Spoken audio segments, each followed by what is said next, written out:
નમસ્કાર મિત્રો, જય માન દાદા, જય કોળી સમાજ। આપણે સૌ કોઈએ જોયું, સોશિયલ મીડિયાની અંદર વિડીયો પણ આપણે સૌએ વાયરલ કર્યો કે સાયલા તાલુકાના ગામમાં અશોકભાઈ જીદિયા નામના વ્યક્તિ, એક આપણા કોળી સમાજના, જે પોતાની ગાડી લઈ અને સહપરિવાર સાથે સિંગર સાથે બહાર જતા હતા, ત્યારે અસામાજિક તત્વો દ્વારા અશોકભાઈની ગાડીને રોકી અને અશોકભાઈની ગાડીને ફરસી વડે ઘાતક જેવો હુમલો કરી અને કાચ ફોડી નાખવામાં આવ્યો।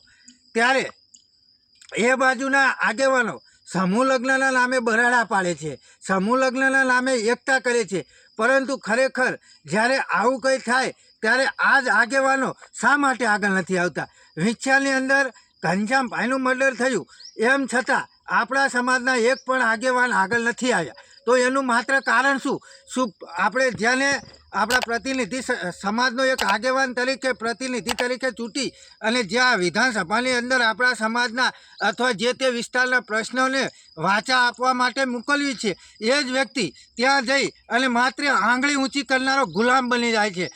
આપણા ગુજરાતના ગૃહમંત્રી હર્ષ સંઘવી સાહેબ કહે છે કે કાયદામાં રહેશો તો ફાયદામાં રહેશો। શું આ કાયદો માત્ર મોટા મોટા લોકો માટે જ છે, જેનો પક્ષમાં દાબો છે એના માટે જ આ કાયદો છે? અમરેલીની અંદર પાયલબેન ગોટીએ સાથે જે ઘટના બની, ત્યારે ભાજપ, કોંગ્રેસ, આમ આદમી પાર્ટી આ તમામ પક્ષ એક થઈ અને પાયલ ગોટીને ન્યાય અપાયો। શું આ કોળી સમાજ સાથે અન્યાય થાય ત્યારે કેમ આ આપણા પક્ષના નેતાઓ, આપણા સમાજના આગેવાનો કેમ એક પણ આગળ નથી આવતા? શું ખરેખર એમને ટિકિટ કપાવવાની બીક છે?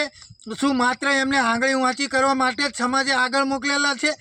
આપણે સૌ કોઈ જાણીએ છીએ કે ચાહે એ કેબિનેટ મંત્રી હોય કે કોઈ ધારાસભ્ય હોય, એમનો એક જ નિયમ છે કે જો અમે પક્ષ વિરુદ્ધ કંઈ પણ બોલશું તો અમારી ટિકિટ કપી જશે અને અમને કોઈ બેઠાય નહીં બોલાવે। તો ના, તમને સમાજે આગળ મોકલેલા છે, સમાજના હિસાબે તમે આજ જે કંઈ છો એ સમાજના હિસાબે છો।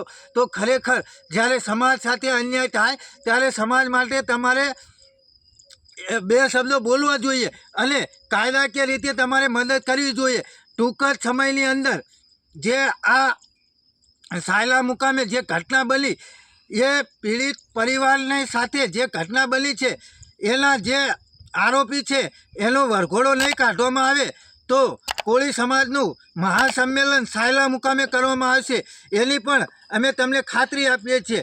શું કોળી સમાજના નેતાઓ માત્ર આંગળી વાંચી કરનારા જ છે? હવે એ બધું આપણે જોવાનું રહ્યું કે ખરેખર આપણે કેવા નેતાઓની જરૂર છે। જય માન દાતા, જય કોળી સમાજ।